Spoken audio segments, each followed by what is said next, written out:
नमस्कार मित्रांनो, परत तुमचं स्वागत आहे चॅनल नवीन ब्लॉगमध्ये. मित्रांनो, आज मी जाणार आहे ठाण्यामधले देवदर्शन करायला.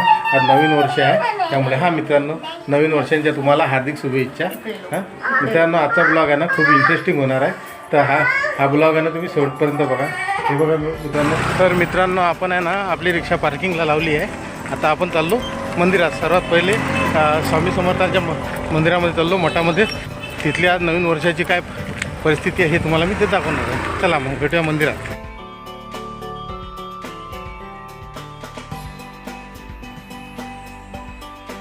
किती गर्दी आहे इथे आतमध्ये, बघा किती गर्दी आहे मित्रांनो, बघू शकता.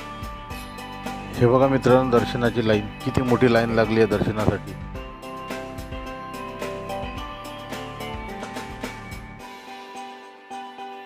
मित्रांनो, स्वामी समर्थांचे दर्शन घेतले. आता इथून आम्ही चाललो दुसऱ्या मंदिरामध्ये. तर मित्रांनो, चला भेटू आपण दुसऱ्या मंदिरामध्ये. हे बघा मित्रांनो, किती मोठी महादेवाची पिंड आहे इथं. मित्रांनो, हे ठाणा मार्केटमधलं कोपनेश्वर मंदिर. हे एक ऐतिहासिक मंदिर आहे मित्रांनो, खूप जुनं मंदिर आहे मित्रांनो, हे बघू शकता तुम्ही. तर मित्रांनो, मी आहे कोपनेश्वर मंदिराच्या आवारामध्ये. इथे आहे ना फोटो व्हिडिओ शूट करणं अलाउड नव्हतं, तरी मी लपून फोटो व्हिडिओ शूट केलेले आहे. आता मी चाललो मित्रांनो वॉशरूम घेतलं, बघतो इथं वॉशरूमला. आणि या मंदिराच्या आवारामध्ये आहे ना सगळ्यात देवी देवतांचे मंदिरं, छोटे छोटे मंदिरं बनवलेले आहे मित्रांनो. खूप छान आणि खूप सुंदर दिसते मित्रांनो इथं आतमध्ये. मंदिराचा खूप मोठा परिसर आहे मित्रांनो. असं बाहेरून बघितलं तर असं वाटत नाही की एवढं आतमध्ये एवढं मोठा परिसर असेल म्हणून, कारण की आजूबाजूला मार्केट आहे आणि त्याच्या पुढच्या साईडला मार्केट आहे आणि मागच्या साईडला ते तलाव आहे.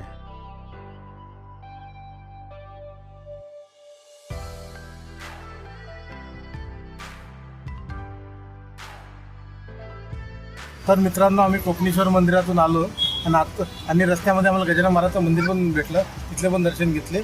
आणि आता मित्रांनो, आता आम्ही चाललोय महालक्ष्मी मंदिरात. हे मंदिर आहे मित्रांनो सर्व्हिस रोडवर, ठाण्याच्या RTOच्या जवळ हे सर्व्हिस रोडवर आहे महालक्ष्मीचं मंदिर. आता आम्ही आतमध्ये जाणार आहे. तर तुम्हाला बघूया तिथं फोटो काढायला भेटते की नाही भेटत. हे आपलं हे तिसरं मंदिर आहे मित्रांनो. चला मित्रांनो, आपण मंदिरात भेटूया.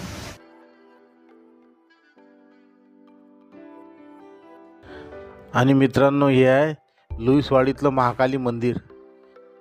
ह्या महाकाली मंदिराच्या आतमध्ये बघा मित्रांनो किती मूर्त्या आहेत. सगळ्या देवी देवतांच्या एकदम मनमोहक आणि सुंदर मूर्त्या आहे मित्रांनो, बघू शकता तुम्ही किती मोठ्या मूर्त्या आहे यामध्ये. हनुमानजी, गणपती, शनिदेव, सगळ्या देवांच्या मूर्त्या आहेत मित्रांनो आतमध्ये.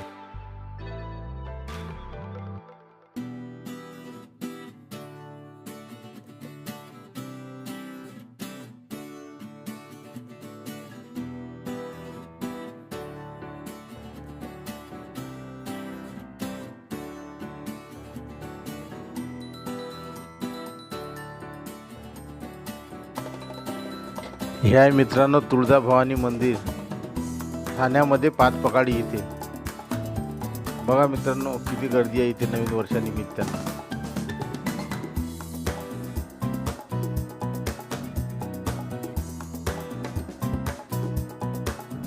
हे 5 पकाडी इथे आहे, नितीन कंपनीच्या इथे. बघू शकता मित्रांनो किती गर्दी आहे, तिथे लाईन लागलेली आहे इथे दर्शनासाठी नवीन वर्षानिमित्तानं. तर मित्रांनो, बघूया, तुम्हाला दाखवतो मंदिराचा परिसर आणि मंदिराचं दृश्य.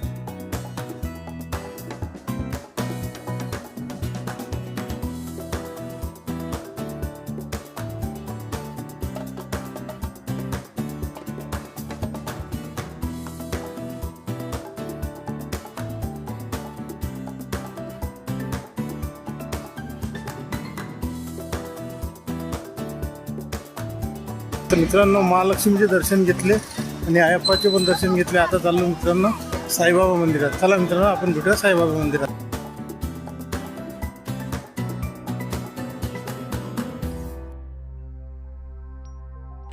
आणि हे आहे मित्रांनो ठाण्यामधलं फेमस वर्तकनगरचं साईबाबा मंदिर. बघू शकता किती गर्दी आहे, लंबी लाईन लागलेली आहे इथे दर्शनासाठी. तर मित्रांनो, आता आमचे दर्शन झालेले आहे. मित्रांनो, आता विठ्ठलाची मूर्ती बनवल्याची विठ्ठलाच्या दर्शनाला जातो.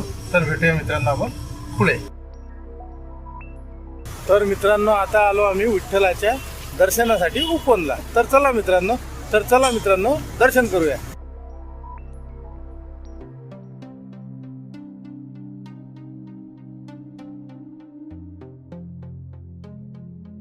हे बघा मित्रांनो, 51 फुटाची विठ्ठलाची मूर्ती.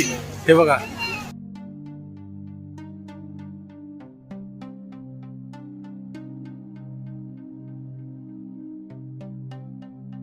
या मित्रांनो माझ्या मागे 51 फुटाची विठ्ठलाची मूर्ती.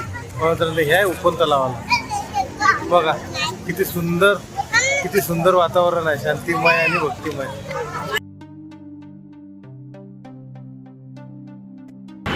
तर मित्रांनो आपले विठ्ठलाचे दर्शन झाले. आता आपण जाऊया इस्कॉन टेम्पलमध्ये. तर मित्रांनो भेटूया आपण इस्कॉन टेम्पलमध्ये. हे आपलं शेवटचं आणि फायनल मंदिर ठाण्यामधलं बाळकुम येथे इस्कॉन टेम्पल. बघा इथे किती गर्दी आहे. इथे पण खूप गर्दी आहे मित्रांनो. नवीन वर्षानिमित्ताने इथं खूप गर्दी आहे, बघू शकता तुम्ही.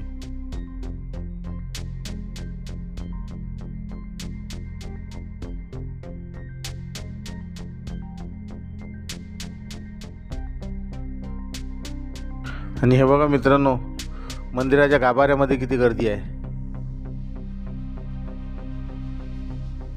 तर मित्रांनो फायनली आपल्या देवदर्शन झाले. आता आपण पोहोचलो घरी.